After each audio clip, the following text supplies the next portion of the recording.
Fans, welcome back to episode 177 of the Working Fans Podcast. This is a guest so big, and it's the end of the year, worst of 2022. You know, Dave's got to deliver bread in the morning, so I've got him up at all hours. But we've got the host of the long and winding Royal Road, the shirt available at store.postwrestling.com. Link in the comments. We are here with the illustrious WH Park. WH, how are you doing today? I'm feeling very illustrious. Thanks for the wonderful intro there. I don't think it's as deserved as you're making me. I don't think I'm as big a deal as you're making me out to be, but I appreciate the nice words. Thank you very much. Oh, no problem. We are glad to have you because fans of the long and winding Royal Road. And this year, you had the distinction of not only having Eddie Kingston on your show, he also wore a shirt that caused the shirt to get shut down. There was like a redesign. Tell us about all that. How was it to have Eddie on the show and then to see your shirt on national TV? So I think I'm trying to remember the actual timeline. So we made the shirt, and so John Cena, who is the host of one of our shows, Shot in the Dark, he goes to a lot of shows in the New York City area, and he was at a show that Eddie Kingston was on. And then, he went up to him because John likes to go meet the wrestlers and get photographs and autographs and things like that. He went up to Eddie, and Eddie saw that John was wearing the shirt, the original shirt for the Long Winding Road, which has the images of the four pillars on it. And he just got talking to him. And then John contacted myself and said, "Oh, like he likes this shirt." And I was like, "Oh, really? Okay." Mm-hmm. So I contact Wei Ting. I said, maybe just send it to him. Like, let's find out get his contact info. And we get his contact info and we say, "Hey, would you like, both colors, the black and the white ones?" And he said, "Yeah, send him to me." And we just thought that'd be nice. Like he's a fan of the era like me. He has a passion for it like I do. And I thought that's cool. Like that's someone who I would say is arguably probably the most, at that time at least, and maybe I would say even to this day right now, but like even despite his lack of exposure on AEW television, like at the time, he was probably the most popular wrestler in the world, like beloved by fans, right? Like he has that everyman quality that people just latch onto, that no one else in the business in 2022 had. And then so we contacted him, we sent him the shirts and thinking nothing of it. And then I'm at work, right? And then my fucking Twitter, I can swear on this, right? Oh yeah. Oh yeah. Okay. I meant to tell you earlier, you can go off because we hope you will later. So my fucking Twitter like starts exploding, like my, mentions, "Oh my God, did you see this?" And I'm like, what's going on? Like, and then I see, screen captures of like, he's wearing the shirt and I'm freaking out. I'm like, holy shit, he's wearing the, because I never thought he would wear it on television. Right. And so like, and just like all these like notifications, and then I'm not going to go too much into the, quote unquote controversy about it because I don't like to give air to nobodies. Right. But some nobody like who had a grudge with something I said about the company they worked for in Japan. Like that's the only fucking reason this person like, complained about it, because like I criticized his promotion because they were just doing some really stupid fucking things booking wise. Like basically destroying their future to like, salve the ego of like some 50-year-old guy who has no business being their champion. But there you go. But anyways, that being said, he goes off on this, like he puts out a tweet criticizing the shirt, and he tags. He never tagged me, I don't think, but he tagged the Post Wrestling, and that was his biggest mistake, because then everyone went after him, right? And me and the Post guys, we said nothing on Twitter because we didn't have to. We just saw like all these people rallying behind us, and just going after him because of the hypocrisy and like the stupidity of the comment. But here's the thing about the shirt, the original design being pulled. Like we don't want controversy, right? Like and especially John Wayne, this is their business, right? Yeah. It's not my business. Like at the end of the day, it doesn't hurt me. But it has the potential to harm their business, and I don't want to see that happen. Like in hindsight, I think I can safely say, like, if we just wrote it out for 24 hours, it probably wouldn't have mattered if we pulled the shirt or didn't pull the shirt and come up with a new design. But the fact of the matter is, the new design did gangbusters, and we donated money to charities for that. And not only did we donate proceeds of that T-shirt sale of the new design to charities, we also, John and Wei matched it. They didn't have to do that. Yeah. That's what kind of upstanding guys those two are, and how much they care about, like, like, okay, we want to do something good. Like, this is a kind of a dumb situation. Let's fix it. And then, but let's try to make something, kind of make something good out of this kind of dumb situation, which we did with the proceeds from the T-shirt sales. But then they stepped up. They didn't have to do anything like that, because I think just donating the proceeds percentage of the sales to charity was good enough. But they said, no, we're going to match it. So there you go. That's awesome. Yeah, I think it just shows like how pure your intentions were. Like somebody's coming after you guys, trying to minimize what you do, and you're like, no, we're just trying to put a shirt out for something we like. And if you're gonna accuse us of something, we'll just double down on the side of right. And it just makes you guys look better. Not like you said, not that you had to But do it's that. genuine. It's not as it's genuine. It's just so I think that's why it just shines through. Well, I mean, they have a history, right? Like John and Wei have a history. Like they did the shows about Crown Jewels, the Saudi Arabia shows, and their first show about that, they raised money for charities related to causes related to that to Saudi Arabia, and then they matched it. So I mean, that's all you need to know. Like I don't have to convince myself, because I've known John for like I can't remember how many years now, like maybe close to 20 now, and I've known Wei maybe half of that, but like I know them both very well. Like I know genuinely what great people they are. Wow, and that's great to hear. But if you want to find out more about WH, you're going to have to stay after our little intro video here. We're going to interview him a little bit. Just a few questions, nothing too big, because we know how he feels about the public spotlight. And then we're going to get into this man's wheelhouse and just eviscerate 2022. Here's the intro video.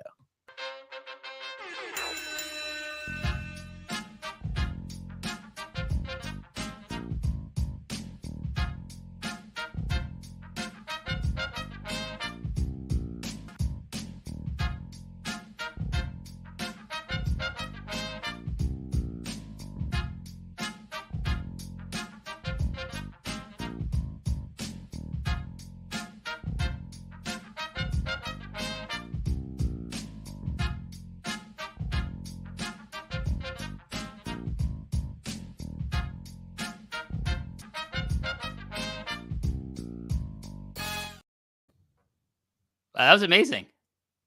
Thank you. Really, We really well used to done. play it right at the beginning, but now we're trying to like hook people a little more and like introduce them to who we're talking to.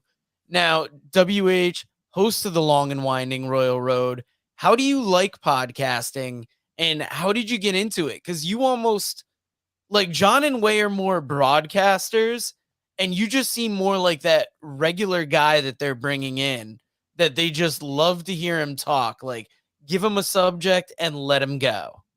I would probably say the roots of my, like my being a podcaster stem from my relationship mainly with John. I've known him for a long, long time before he was even involved with the law. Like, because he was like 16, he would come to these Monday night wrestling viewing parties at this place called O'Grady's, and we got to become friends. And then, as the years progress, he's going to broadcasting school in Toronto, and then he gets an internship with, doing stuff with the law. and then he gets a job with the Fight Network and blah blah blah. Then the Post Wrestling comes out. But like when I moved to Japan in 2011, and when I was going to go to Japan, like John Way like invited me to do a show with them. One of like when they were still with the Law, when they were doing like was it Rewind or Review Away, right? At the time, I'm trying to remember. So, yeah, I'm terrible with my memory. Like but like at the time they were like, let's talk about like something that you love, and we talked about the Super J Cup from 1994. And so it was the first time I ever kind of podcasted was with them, and it did really well. A lot of positive feedback from that. And then John was like, hey, shit, we got a live correspondent in the country. You're going to shows. Why don't we just do a show together? Like, and so the original idea for that was me and John. And then later on, like we got in Chris Charlton, who's like one of the English broadcasters for New Japan Now, contacted us and said, "Oh, I live in Japan too. I would love to see if we can do something together."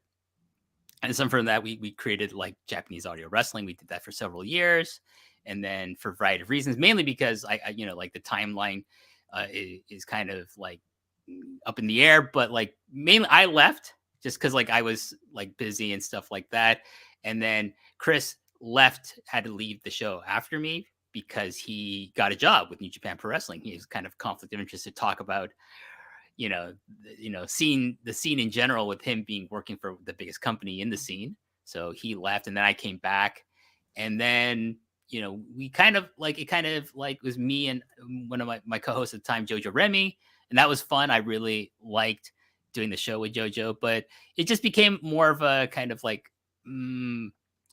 like we were doing it just out of obligation mainly. I think at the time, maybe like not that our love for wrestling waned that much. Like mine was like still strong, but JoJo's was kind of like up and down.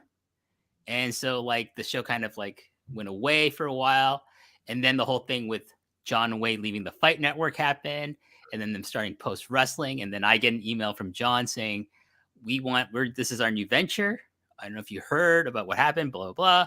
Would you be interested in coming back and doing a show? And I said, yeah, I would love to. But my main condition was like, I only want to do the show if I do the show with you, John. That was it. And then, from there, 5 years later, I do Post Perez with John whenever we're available to do the show. Recently, it's a little bit harder for us to mesh our schedules. But I also do the MCU later, Disney Plus Marvel Cinematic Universe reviews with Way now whenever there's a show on Disney Plus or there's a movie coming out. That's always fun because that's the first time I've done anything regular with Way. So that's really cool that we got to do that. And then I do the Long and Winding Royal Road. That was a project that I came up with after doing two other kinds of series of this similar vein, which was my G1 review show called The Cruel Summer. And then I did a Jushin Liger retrospective show leading up to his retirement called Thunderstruck.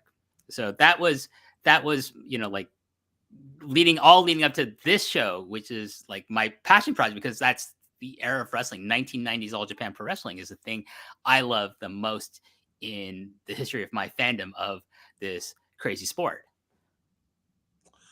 I want to sidebar. I just want one quick question off the wrestling, because you're talking about MCU, and there's only a chance I'm going to ask this to you, and I didn't get to hear your opinion on it.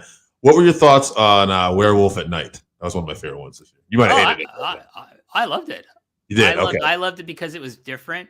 Yeah. I loved it because it was trying to be an homage to a certain type of horror monster film of a bygone era.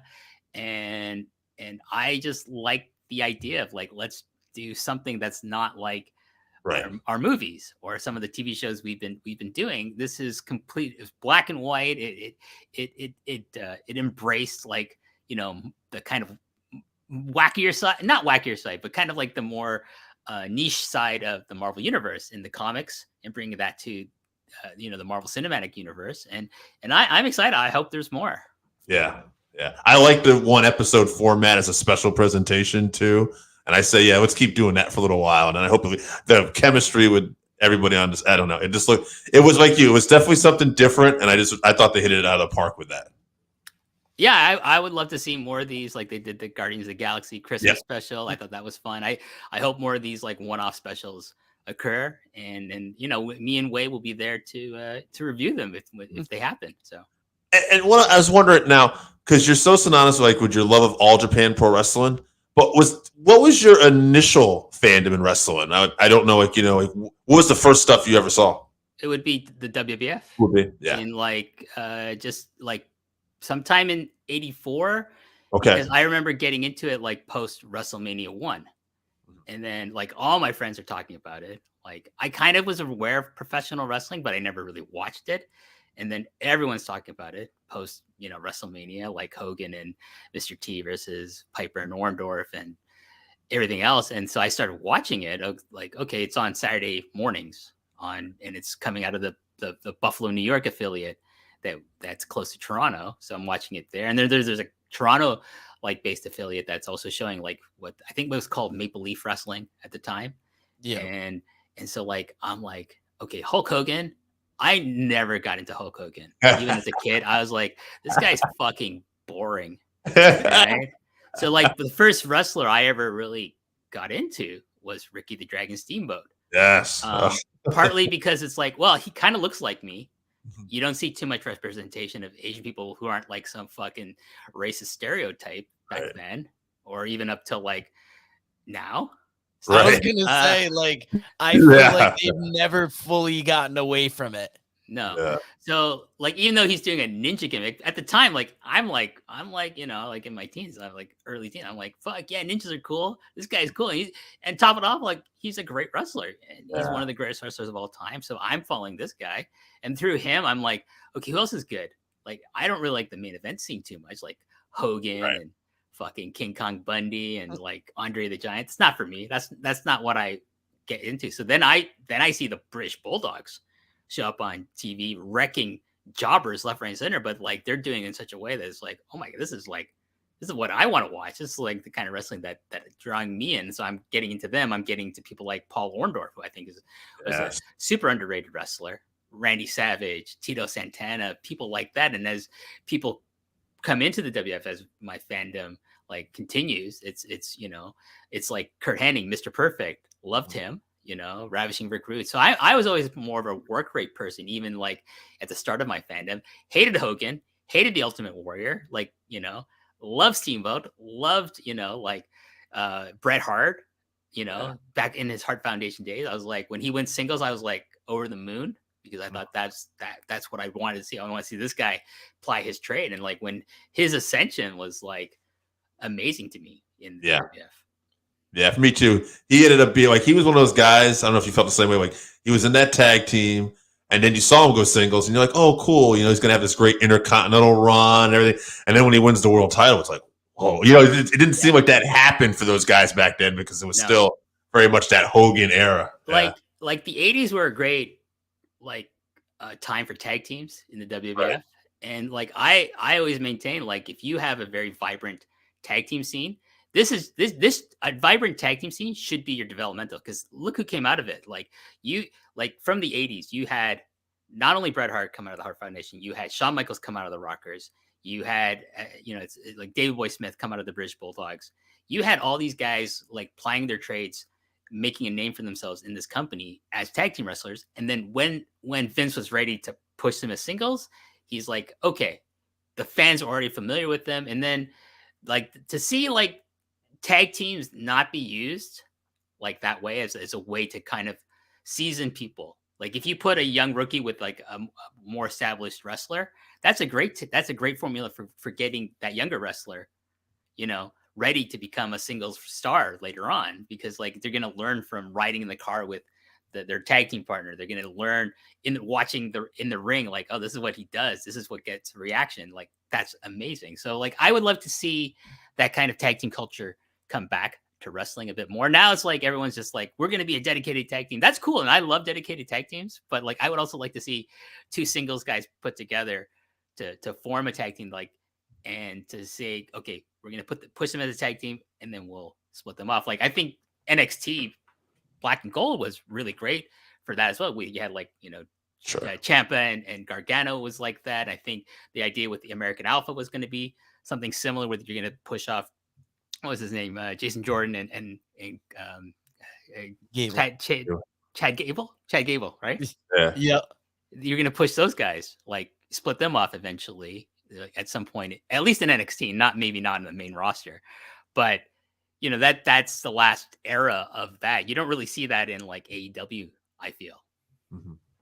Yeah, and I was thinking, too, more of this too. I think Dustin Rhodes credits a lot of his success early on for teaming up with guys like Ricky Steamboat, Barry Windham in that era, and he had all these great people that he could work tag teams with. That era of WCW, I don't know how successful it was financially, but so much talent was around that era. Time. Not only like Barry Windham and Ricky Steamboat, Dustin Rhodes, like was teaming with those guys, but you also had like Steamboat teaming with Shane Douglas, and I think that really helped Shane Douglas become like more confident wrestler. Also, but then you had like the big heel tag team was the Hollywood Blondes, Brian Pillman and Steve Austin, and it's like Steve Austin will tell you like that was probably the pivotal moment of his career where he was like, I'm starting to get this. I know what draws heat, because he's working with Pillman, and Pillman was like one of the smartest people in the business about how to get heat and how to work psychology. And so like he's teaching all this to Austin, and the rest is history. Yeah, definitely. Now we're getting to the main event of the episode. 531 worst of the year. 531 is our signature segment where we take your top 5 list on a particular subject. Top vote getters get narrowed down to a top 3. Then we debate it to a top 1.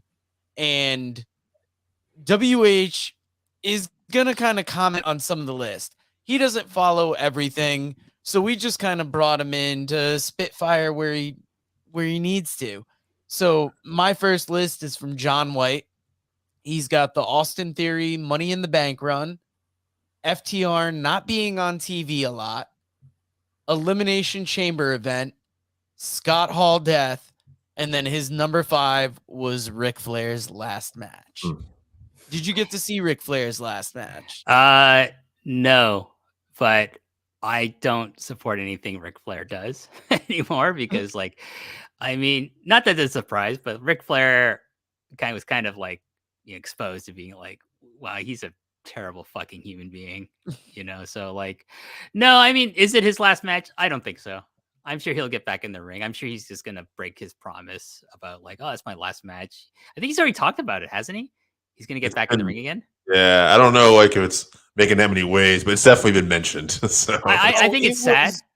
I've seen clips of it. I've seen GIFs and clips of it. Yeah. I just think it was sad. Like, could bless like people like Jeff Jarrett and Jay Lethal for trying to do the best they could, and they try to carry it and to some semblance of possibility.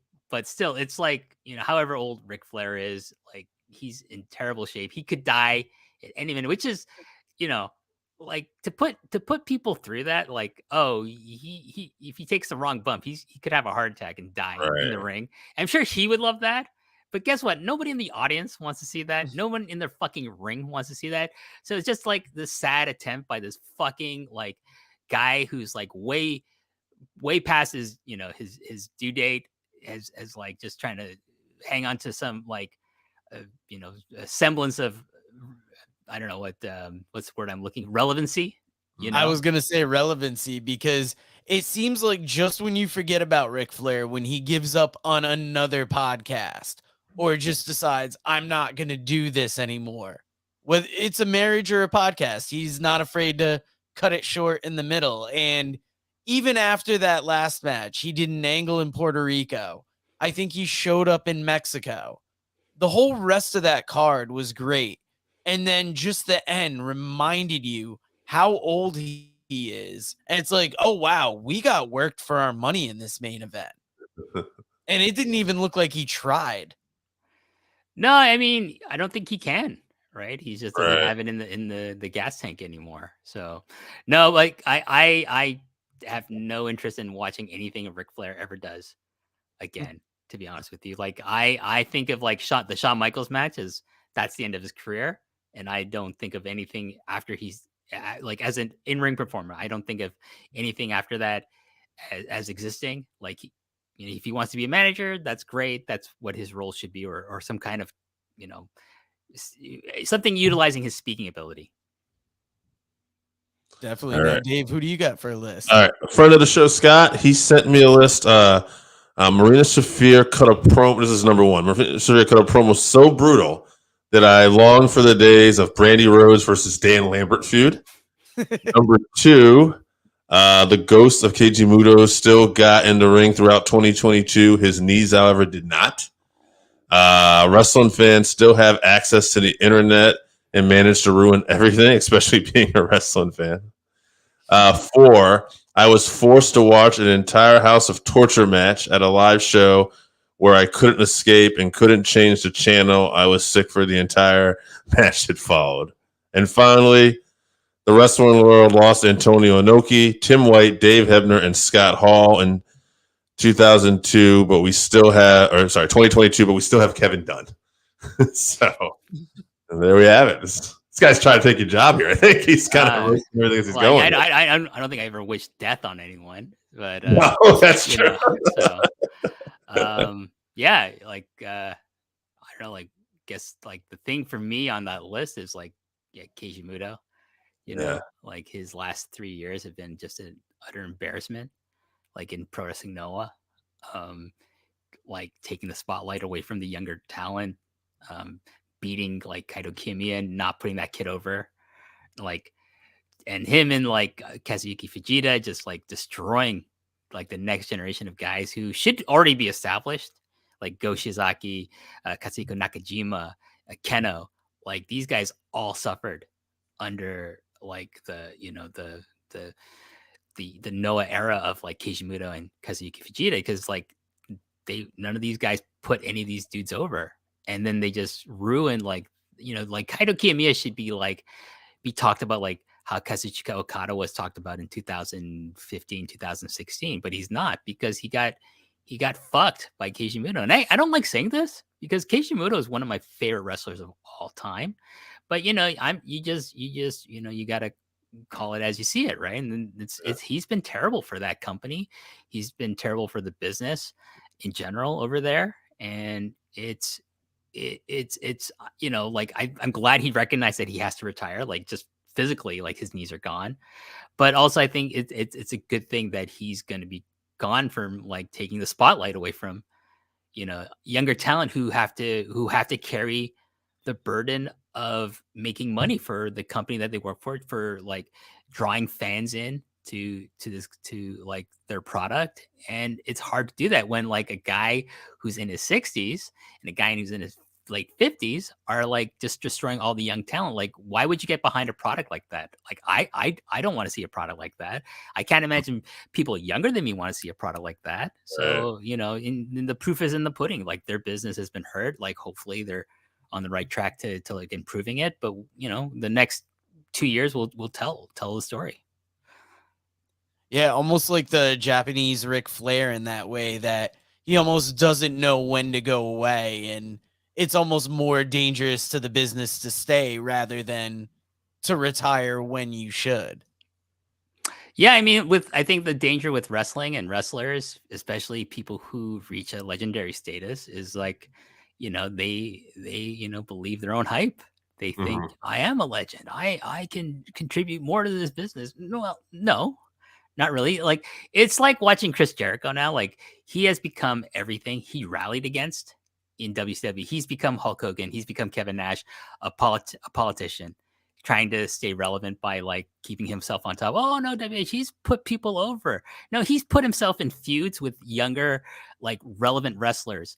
But everyone who's come out of like feuding with him has not benefited from him. The only person who's ever benefited from a feud with Chris Jericho is Chris Jericho in the last since the inception of AEW. I mean, I might be like I don't follow it super closely. You could say this wrestler benefited from his feud with Chris Jericho. Okay, maybe there's one, maybe two, but if you're gonna try to convince me there's more than two, at best, like you're not. You just save your breath. Yeah, I don't know if any feud has helped like somebody with Jericho. If anything, it just keeps Jericho relevant. Like when Daniel Garcia was the hot thing, they paired him with Jericho. And that could have been a device like, will he split off? Will he stay with him? But now it's like, oh, you've just got Daniel Garcia as a sports entertainer. And for me, I'm like, And they never did anything that with doesn't it. win me as much. They like the logical step would be to like have him start associating with Bryan Danielson, form a tag team with that, and then they fight against Jericho and his group, like Sammy Guevara and Jake Hager and 2.0, whatever, right? Like you don't see that, but that would be the next logical step for Garcia as a character, as a wrestler, is like, okay, get the rub not from Jericho. You already got the rub, like in the sense, like, okay, like he's endorsed him, and you have the natural story because Jericho helped pay for like the hospital bills of him and the like his fellow wrestlers from Buffalo getting that car accident, and that's great. That's a great thing that Chris Jericho did. I'm not taking away from that, but he hasn't done anything for Garcia beyond that, and it's like now who talks about Garcia now? Nobody talks about Garcia. Like everyone talks about fucking Sammy Guevara. I think he's overrated. Like, Yeah.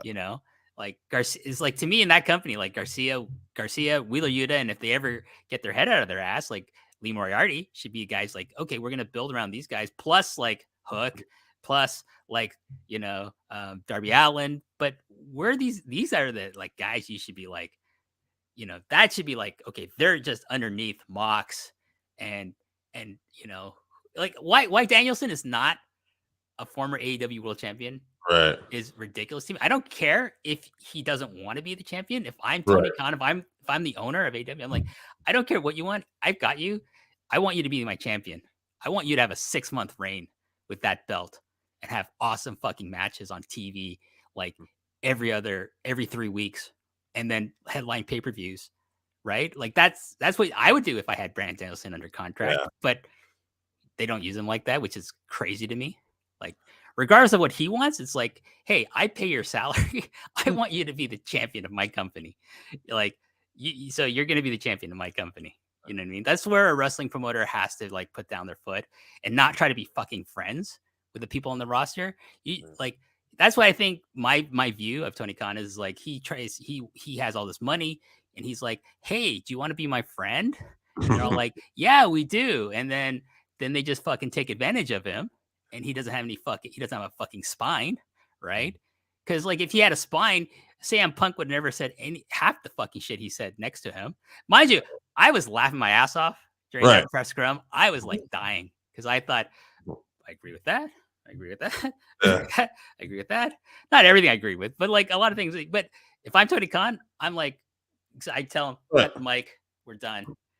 You go. We'll talk later. You're out of here right now. Like how do you let your employee do that in front of you and just take it in? Like that's something where you're like, hold on, like we got to stop this. And no active wrestler should be an executive in the company. Yeah, because that's just a recipe for disaster. As you're seeing, I think it's very evident that having EVPs is not a good thing for that company. You need people who aren't actively in the ring, who aren't trying to get themselves over, trying to make as much money as possible. Because every wrestler in that company, every wrestler in wrestling, the main goal is to make as much money as possible, right? So like, how you can do that? Well, you got to be on TV a lot. You got to sell more merchandise than everyone else. And how do you do that? You got to be the fucking main event, right? So, like people can make arguments. This group of people don't do that. Yes, they do. Yes, they do. They've been doing it since fucking New Japan. Oh yeah, they've been doing it since the inception of this fucking company.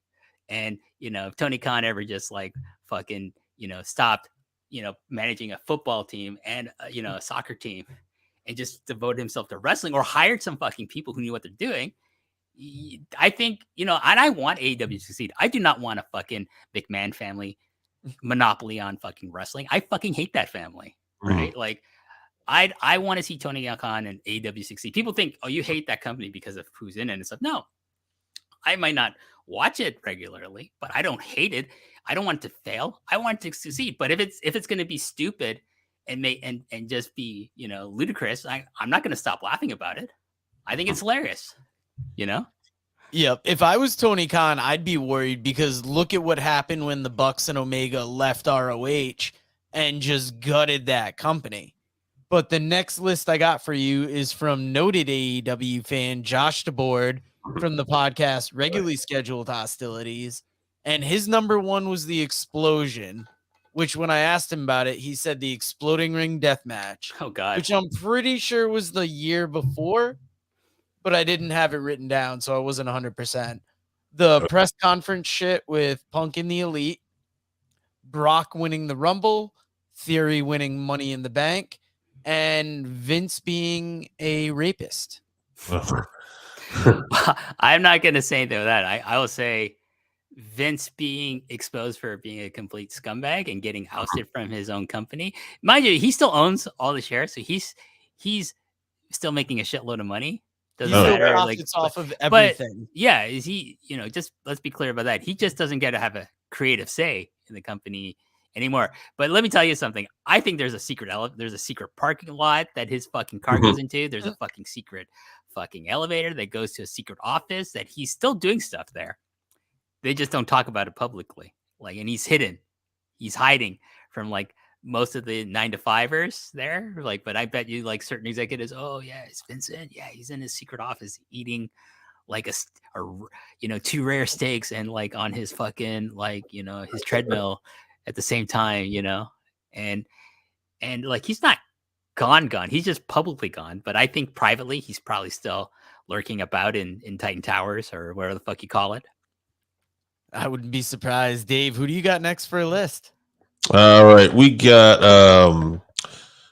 Ian Totten of the Brooklyn the Territory Facebook group. He's got AEW still existing. Meltzer, the WWE. This guy doesn't seem happy about anything. Indie wrestlers and the Elite having a job. So those are his top. I got a lot of that when putting these lists out. People just listed everything they hated about wrestling rather than what they hated about wrestling. I want to know why he hates indie wrestlers. Yeah, indie wrestlers are the future of wrestling. Like, are there indie wrestlers that I like I'll see, you know, gifs or clips of, and I think, oh, that's fucking ridiculous. You're terrible. You are not a real wrestler. You're just a fucking entertainer pretending to be a wrestler. And there's a difference. You might be talking about Luigi Primo, who took a couple shots on AEW. Like he's just one of them. He's like a symptom, you know. Here's the thing: is like comedy is not a glitch anymore in the sport of wrestling. It's now part of the programming. Yeah. Much to my chagrin, I like you can have these things like, you know, like comedy wrestling and like kind of quirky characters. Like there's nothing wrong with that.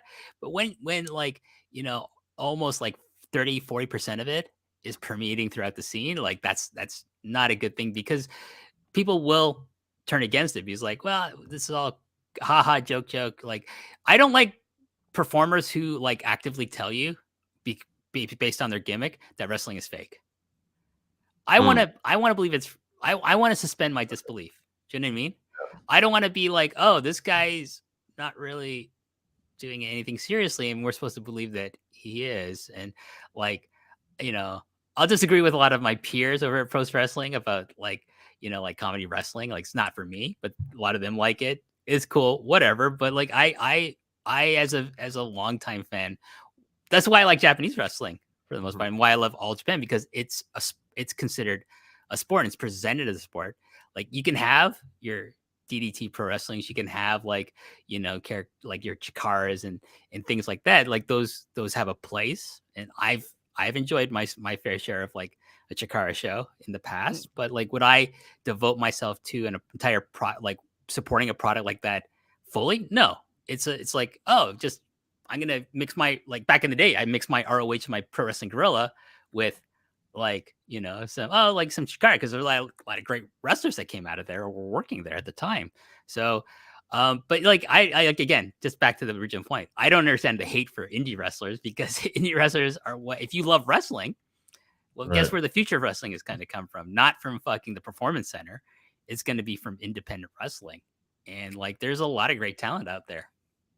100%. And a little Toriano goes a long way. Like for my list, I've got Ric Flair's last match was just that match was awful. For me, the whole all out situation, I like AEW, but like this kind of ruined a Punk comeback and it ruined the Bucks and Omega kind of being in touch, like in step with Tony Khan. And it made this whole AEW experiment. To me, that was like the first big signs of it unraveling. I've got the state of Ring of Honor. I really liked Ring of Honor. I think it was great that Tony Khan bought it and wants to help it, but nothing that they've done this year has made me super happy about it. And I've been to a pay-per-view live. 4 was fans complaining rather than supporting the indies. Up in the Northeast, we got Beyond Wrestling, Limitless Wrestling. If you don't like who's on TV, check out IWTV, check out Beyond Wrestling, see who's coming up. We've interviewed Dustin Waller, Kylon King, Alec Price. These guys are going to be the next big thing 5-10 years down the road. And my last thing was Tyrus winning the world title for the NWA. That's okay. That's not a world title. That's It hasn't been a world title for like fucking like 30 years. I know. I almost feel like Pro Wrestling Illustrated's not even going to recognize it now that Tyrus is holding it. Yeah, I mean, to me, like the all out thing, like just to get back to that, like I think it's sad that I like CM Punk. I really do. And I don't disagree with a lot of what he said, but the fact that he said it like that, that was like uncalled for. And he did he did nothing to help himself subsequently. Like he just looks like a fool. And you know that you get like fuck CM Punk chants he got fuck CM Punk chants in Chicago, right? Yeah. I heard it in Newark. I heard it in Newark. Yeah. But I think when they did a show they did Dynamite, right? Yeah. The week after. Oh yeah, that was right after. In Chicago, and there were like some fuck CM Punk chants in Chicago, which is like unheard of. But it goes to show you like there is a segment of fans that exist in his hometown that would support him through thick and thin that are like, okay, well, we support this company more because they're an alternative to the WWE. But like, I mean, when I was in Chicago for All Out, like there was like a small but vocal minority around me, like fucking like they were all for Mox. They didn't like CM Punk winning. Like there was like fuck CM Punk chants around me. Not as vociferously loud as like the pro Punk, crowd there, obviously, but it exists in Chicago. Like, like I'm not one to always like cheer for the Canadian wrestler or something like that, even though I'm from Canada. But I just think it's a shame because I think he had so much to offer that company, as his champion to put someone else over. Because I think there is a thing that people don't put in the conversation more is that he genuinely tries to help younger wrestlers elevate them because he genuinely cares about wrestling as a sport and as a business, and like he knows that the future is like the younger wrestlers. And I think like that's a lot of that gets lost is like how he helped a lot of young wrestlers in the back get up as like, no, he was toxic, he was poison. Who's feeding all this bullshit to people? Like like if you read the newsletters and you see who's talking about these things, well, okay, it's this guy who was threatened by Punk being the top star in the company. The guy brought the first $1 million gate for them, Okay, like if you're there in the inception and this guy comes in like 2 years, like two years into it's after his creation, he's like the one making all the drawing all the big pay-per-view buy rates and drawing all these fucking $1 million gates, and it wasn't you at the beginning. Of course, you're gonna be like, oh, I'm gonna try to fucking get rid of this guy. And I'm just gonna say everyone hates him. He was nothing but bad news in the locker room. But like, I'm sure for some people he was. But that's wrestling. That's you don't think wrestling is full of like toxicity? Of course it is. It's a business based on lying. The whole premise of wrestling is to lie to you, to me, to each other. Wrestlers are in it to make money. So if you make money, you got to stab people in the back. That's not a cynical view of wrestling. That's a realistic view of wrestling. That definitely is. Now, Dave, I've only got a couple lists left. Why don't you give me your next one? All right. For me, it was we were just talking about kind of I wouldn't say much the scrum, but more like the downfall of CM Punk. You know, that whole situation. Because I'm a Punk fan too. I wanted to see him do good things. It was tough that he was getting injured, but then to see, I guess I would equate it to like almost you're in that argument with somebody, and maybe somebody's been needling you, but then you're the guy that blows up, and it's like, okay, well, now you kind of made it. You became the bad guy because of this huge reaction. Like you should have just, I don't know. It just what is what it was. But I mean, we talked about it. I haven't been a fan of Vince for years, obviously, either. Like, as the more you get to know about who this guy was, but it's like seeing all that stuff come out still is still such a bad look, So I'd have to put it in there as one of my worst too, because it's just like, I don't like talking to my girlfriend and stuff like, oh, is this what you watch? Yes. So it's that, those were really kind of the two that really jumped off the page for me because it was kind of more that than like, wrestling. So wrestling, there's always going to be shitty wrestling storylines and stuff like that. I try like to not even think about it, like when I see something shitty, I'm like that weird fan where I go, okay, I don't want to watch this. I guess it's just like, I don't want to dwell on negative shit, but so.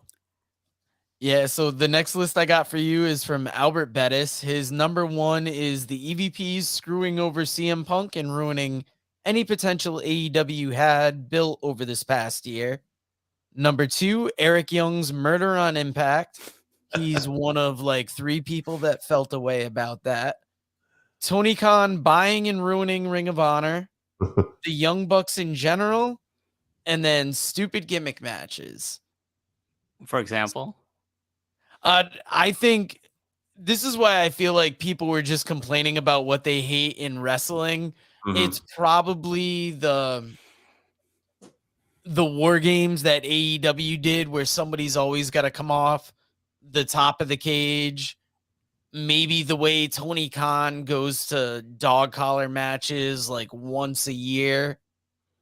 He probably is thinking about the exploding ring death match. I feel like right now is a perfect time to shit on AEW. So people are just piling on with like the worst of what they hate about the company. Yeah. Well, I'll say, go ahead. Sorry, go ahead. Oh, I was just going to say, I would be curious what you think too. For me, one of the issues I have with gimmick matches and AEW, we could say, but also WWE is really bad at this. But like AEW, like they had a dog collar match, and I understand why they couldn't. They don't want the Briscoes on TV. But you basically announced that double dog collar match a couple days before pay-per-view. We're not building towards it. And then in WWE, we're having, and looks like they're finally starting to get away from this, thank God. But like the themed pay-per-views, we just had War Games. Oh, that was themed too. So, but the themed, we had the Hell in a Cell pay-per-views all this time for a while. And it's just like, no, I kind of miss the days when we would build to these and they felt special. Like when you say every year at this time of the year, we're going to have Hell in a Cell matches, they're not special because like you just expect them. Like if you have a feud in a wrestling company that's like, okay, we're going to culminate this. This is like naturally, we're going to culminate this in a Hell in a Cell match. Like, and that was like the top gimmick match in the WWE, WWF, WWE for a long time. It's like, this is how we're going to blow off a feud. I think that's how they blew off Batista, Triple H. Was that in a Hell in a Cell, right? Then they did. They blew off so many other things. Like a lot of Undertaker feuds were blown off in Hell in a Cell. Became kind of like one of his signature matches, like along with like a casket match or what have you, right? So, but then they just bastardized this. Like, let's have a pay per view every year. Elimination Chamber, same thing. It's like Elimination Chamber. Like I like the concept, but like they have too many. And like when you have 2 on the same show, I know you want to do something where like, okay, we want to have a women's elimination chamber match, we want to have a men's elimination match, we want to have a women's War Games match. You know what? That's awesome. Like then just have the women's War Games match. You know what I Right. mean? But build to it. Don't make it. It's always this time of the year, like, or Survivor Series is like that. I kind of wish they'd go back to the traditional elimination tag matches of the Survivor Series. My favorite Survivor Series is when they had like where every winner of each Survivor Series match went to the grand finale, and like I wish they'd bring that concept back. I thought that was a wonderful gimmick, and that's one of my favorite. That and the Rumble, like, are I think the two things that you can keep every year. But when you have like a Hell in a Cell match, it doesn't mean anything. It doesn't mean what it was originally designed to do. And like the whole thing with AW, like just putting out gimmick matches just to have them, I think it exposes the kind of flaw of Tony Khan's philosophy of wrestling, is like that he's an Uber fan, right? And I'm glad. Yeah. Like, listen, don't get me wrong. Like, I'll take fucking Tony over fucking Vince Russo any day of the week. Okay, Yeah. I'll take Tony over like some of these other fucking people that start wrestling companies that have no business. At least he loves wrestling. I'll give him that. Right. But like, I just wish he would be smarter about it and not use it as kind of like a playground, you know? It's like the whole joke is like, oh, he plays EWR, like the wrestling simulator game, but now he does it with real people, right? Yeah. And he books like that. And a lot of the stuff, the momentum that you had in the early days of AEW, especially through the pandemic, is like, okay, they're the company that's actually trying to do something interesting. And in North America, at least during the pandemic, with lockdown wrestling, like WWE was like, you know, not that was like just went to utter shits, right? And so like they come back, they bring Punk in, like the time when Punk came in, right? In his like from the match with Darby Allin and like all these other people, and then winning the world title before he got injured the first time with the doing the fucking crowd diving. Yes. That's the dumbest thing he could have done. I think that's the real start of his downfall. But that's when they were like, okay, they're ready.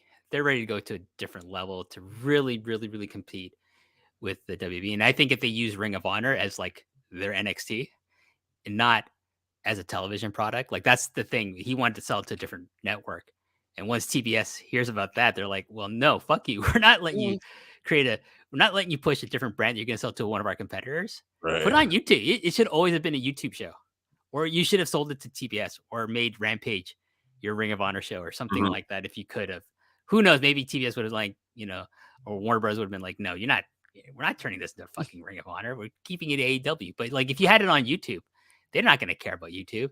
But and then it's a touring company. You also use it as a touring company to give people reps in the ring. Yeah. Okay, we're going to do like, you know, every 2 weeks we're going to go on a loop. We're going to hit Baltimore. We're going to hit, you know, the Maryland area. We're going to hit, you know, the tri-state area. We're going to hit the West Coast. We're going to hit the Midwest. And you get all these guys you sign to development, kind of essentially developmental deals who need more seasoning. And you get these veterans who shouldn't be on television anymore, but they still have value as people that other younger wrestlers can learn from. You put them in Ring of Honor and you go on tour with that brand, and you draw, and you keep it modest. Like you keep it like when Ring of Honor was like its pre-Sinclair days, right?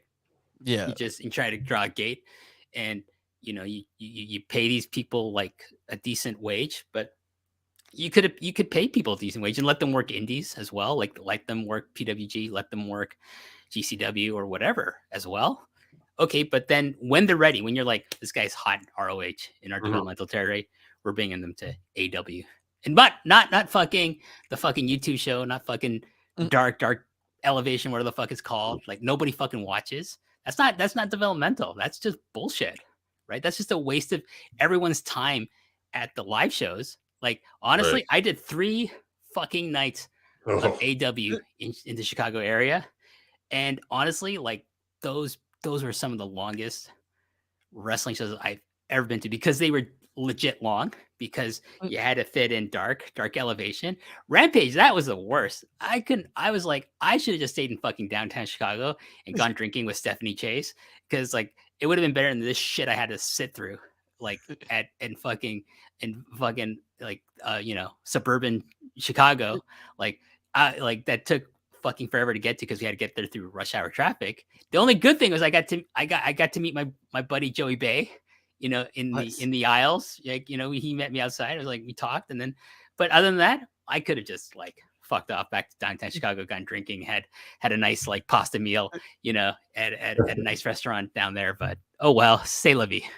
I told Dave about that when I went to see Rampage at the Mohegan Sun up here. They did 2 hours of dark before Rampage.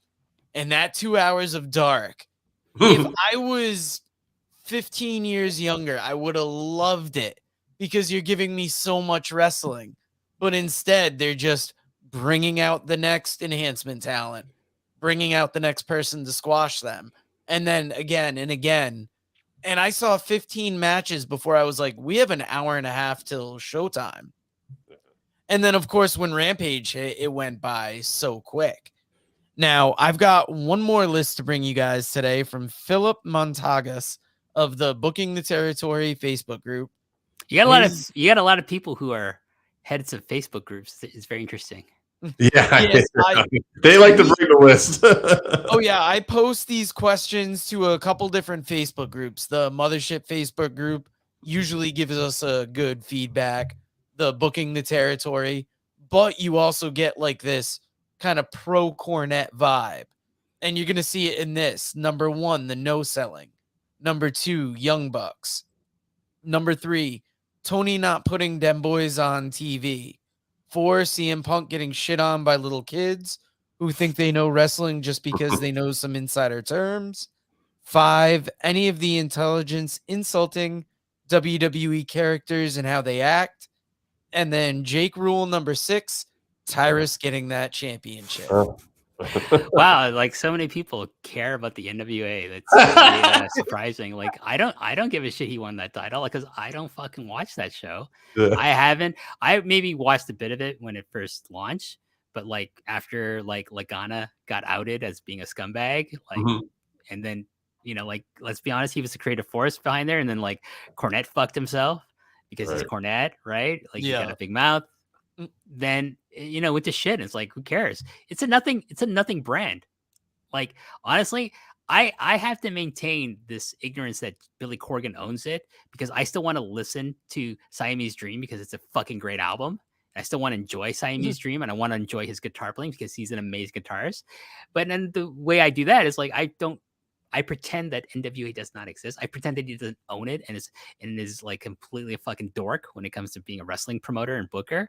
And so I could just like, I like Billy Corgan, the musician, and that's it. I don't care about him as a wrestling promoter. No one should care about him as a wrestling promoter. No one should watch the NWA because it's shit. Spend your money. You know what? Like I'm going to, Joe, I'm going to, echo something you said. Watch IWTV. It's a great fucking product. Watch Beyond Wrestling. It's fun. Watch Limitless Wrestling. It's fun. There's like I've seen like when I was watching Garcia before AEW, he was doing amazing stuff as IWTV television champion, right? Yeah. Primarily in Limitless. Like he was cutting these amazing promos. He was doing stuff with Kevin Blackwood. Great stuff. I'm like, shit, that's what I want to see in independent wrestling. And I was getting something I wasn't getting from mainstream wrestling in these things. Like that people like care that this fucking like Trump supporting fucking Fox News correspondent piece of shit Tyrus wins this fucking nothing fucking belt in this nothing fucking company. I don't get it. Like you guys need to like really like just forget the NWA exists and don't don't give breath to nothing, to nobodies. Absolutely. I mean, usually we do a top 3, but I think you aired out Tyrus and the NWA enough. I personally still want to enjoy Melancholy and the Infinite Sadness. I like Machina. You got to kind of look past Billy Corgan sometimes. But WH, thank you for coming here and lighting fire to everything we hate.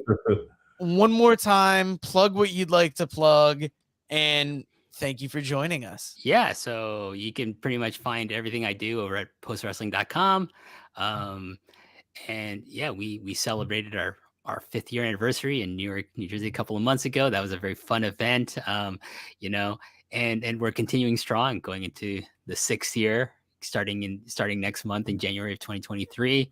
I do 3 shows over there. I do Post Perez. The new episode, I don't know when this could drop, but the new episode will be coming out sometime before the New Year's Eve. So hopefully people will listen to that. I'll be doing that with Karen Peterson, who does so much great work on our website covering Japanese wrestling, particularly the Joshi scene. I also do MCU Later with Wei Ting over at the Post Wrestling Patreon feed. So the Post Wrestling Cafe. So you have to be a member of that to hear those shows. But we cover the Marvel Cinematic Universe both in film form and television form over on Disney Plus. And finally, the Long and Winding Railroad. And you guys showed the new T-shirt that's up on sale over at store.postwrestling.com. It's a great gift. I think we're probably going to have a Boxing Day sale. So if you want to save a little bit of money, get that. That comes in white and also comes in black. I have the black one. The white one's very popular, though. Get both. Get both. Why not? And yeah, like that's it. Like at WH Park 9 if you want to hear my shitty takes about wrestling but mainly if you want to see what I've had for dinner or lunch on any given day. Well, awesome. Thank you for joining us. This is airing live now, and the audio will come out next Friday. Oh God, I think that's the day before New Year's Eve. It's been such a blur this year that we're just glad to finally be at the end, but we couldn't end it any better way. Thank you, WH, and thank we you hope guys to have you on again sometime soon. Sure, that'd be great. Thank you so much for having me on, and like happy holidays to everyone, and happy New Year. Keep it safe. Don't drink and drive.